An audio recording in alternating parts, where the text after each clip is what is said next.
आज लेना सुधिया है दरना जय हो दरना दरना दरना आ आ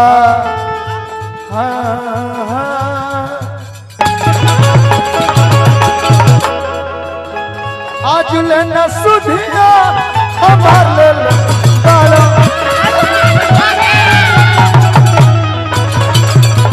आज लेना सुधिया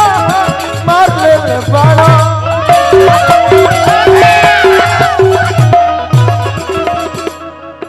बनके बदरिया हमार नजरिया सामान भादवा से बरसता बरसता बरसता कब देव दर्शन आया बाबा तुम देख देख के हंसता कब देव दर्शन आया बाबा तुम देख देख के हंसता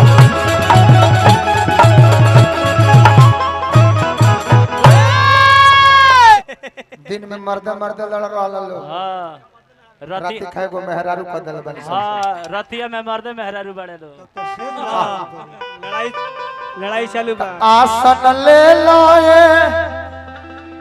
श्रीमान जय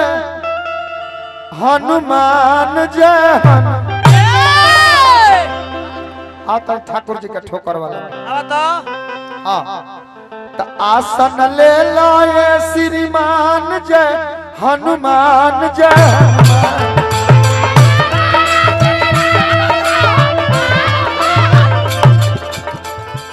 बिंजू के कोड में आवाज बढ़ाई खाली है जो सुनाता मॉनिटर बॉक्स में बढ़ाई अरे भैया है जो से कम कॉली बाबा बढ़ाई तनी तो बिंजू के कोड बढ़ाई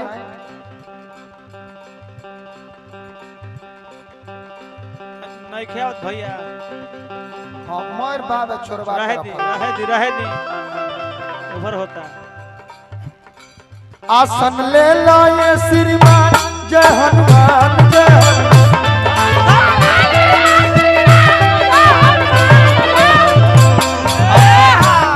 श्रीमान जय हनुमान जय हनुमान ए हनुमान जी राउर कृपा कितना कहल जाए हां तब का जाना बेरा लक्ष्मण जी के शक्तिमान लागल सब कोई चिंतित रहे कि लक्ष्मण जी के मूर्छा आखिर टूटी कैसे डॉक्टर हइये नहीं के लड़ाई के मैदान में बन जा डॉक्टर के पता लागल के रहे सुसेन वैद्य जो लंका के वैद्य रहले कल के हम डॉक्टर ले ले आवतनी गइले तो डॉक्टर साहब अपन जड़ी बूटी कूटत रहले हनुमान जी चिन्ह गइले इहे डॉक्टर ह इहे हवाई है बाकी सोचल कि डॉक्टर के खलिया लेके गइले से कोनो फायदा बा ना डॉक्टर के लेके चल जइबो हां जी आ दवाई घर है छूट जाई तो फिर दवाई खाती आवे के पड़ी फिर बनारस रेफर होके तो कइले का डॉक्टर के संगे संगे डॉक्टरियो उखाड़ देले चला लो आ डॉक्टर और डॉक्टरी दोनों के लेके आ गए हां अब जब नस धइले डॉक्टर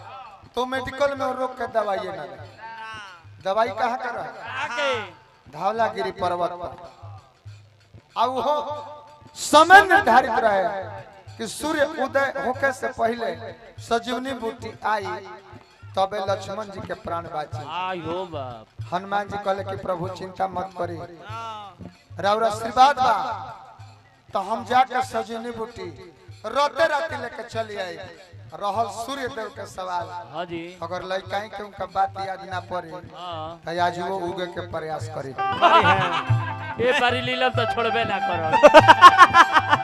बाली समय रवि भक्ष लियो तब तीन लोग भयो अधया लइकाइए में लील गरल हनुमान जी देवता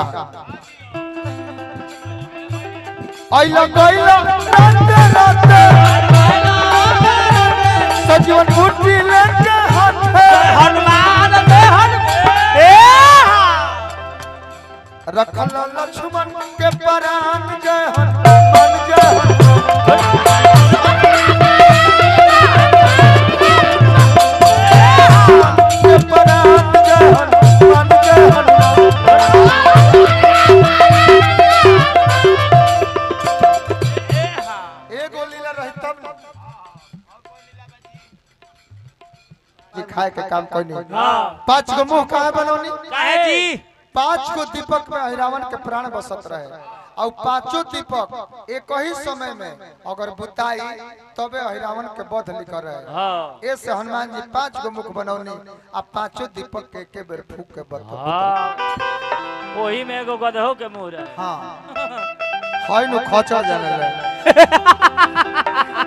तकु गधा के मोर गधा कर तदे विवन के खैला पूजा ए हनुमान ततल अहिरावण के पूजा तो हर्षित भइले भगवान जय हनुमान जय हनुमान हर्षित भइले जय हनुमान जय हनुमान